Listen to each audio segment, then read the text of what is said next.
onda, Fright fans? This is Jaime and Fuego, and I am here with David Lozeau. What's happening, brother man? Excellent, man. Just hanging out here at the show, having a good time. Yeah, we are at Phoenix Comicon 2015 covering this for the horror show, and anytime we see an artist that really needs to be featured, you know we got to come and talk to him. So give some insight about your creative process. I'm seeing skulls are the predominant theme. Where does the inspiration come from? How'd you get set on this path?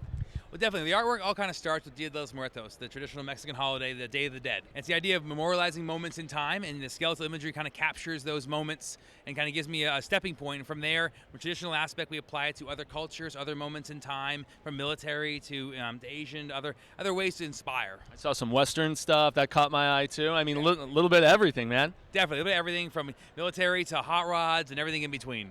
So what type of art inspires you then? It seems more so on the historical side of things, or is it just sky's the limit? It's really sky's the limit. Like the genres I get to play in, it's kind of a bit of everything. It's from Francis Bacon as the traditional horrific imagery to traditional works to old B movies. It's really everything in between.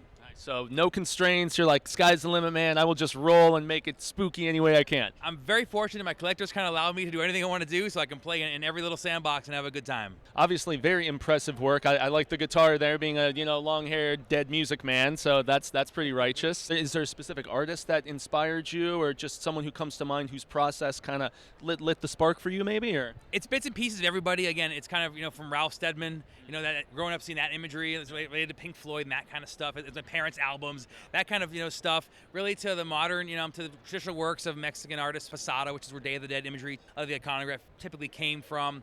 From there, it's really, it's bits and pieces. It's bits of comics, it's heavy metal, it's all these aspects of stuff rolled into one. And I see we've got some books over here, too. We have Lil Devils, Want to Rock. What is that all about? So when I'm not, painting the other idea, the traditional imagery, I like to kind of play in a kid's book. So we did a couple of kids' books to kind of capture the funnier, cuter side, to have a nice little message, throughout it, but still have fun in the imagery.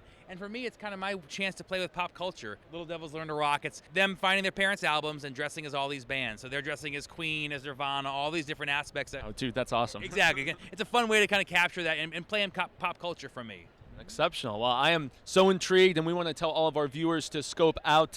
Let's spell out that website, because I was having trouble with the pronunciation on the name because I'm undead, so the linguistics are difficult sometimes. But let's direct our viewers to a website.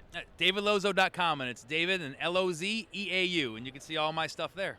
Exceptional. So yes, you guys can get some of his work there, but I always like to send things off with an inquiry. What is your favorite horror villain, I suppose? What is one that comes to mind as iconic for you? Oh, man, it's on the spot, too. First that comes to mind. Horrible. First, none. Like, literally none came to mind right now. I'm being put on the spot. I guess the traditional stuff, again, it's the Frankenstein. It's still going classic, the historical. Stuff. It really kind of comes from that. And I love all the new modern variations. It's kind of those traditional, the Dracula, the Frankenstein. It's those ways that they're twisted, and kind of those storylines still exist today. Do you hate on the remakes and this whole, frenzy that Hollywood's within the midst of right now? I don't mind remakes of things that were 60 years ago, but if I see another Spider-Man made every month, I just can't deal with that anymore. That kind of stuff's too much. Yeah, we don't need another origin story, man. I mean, come on, give us maybe zombie Spider-Man, if that, or something. Maybe that's just a zombie's wishful thinking here, but, exactly. Something new, please. Yes. This is some of the most awesome original content that we have seen here at the convention, so I want to extend a grande gracias to David here. Thank you so much for tuning in, guys, and until you get to see more content from us here at Phoenix Comicon, stay scared, brains.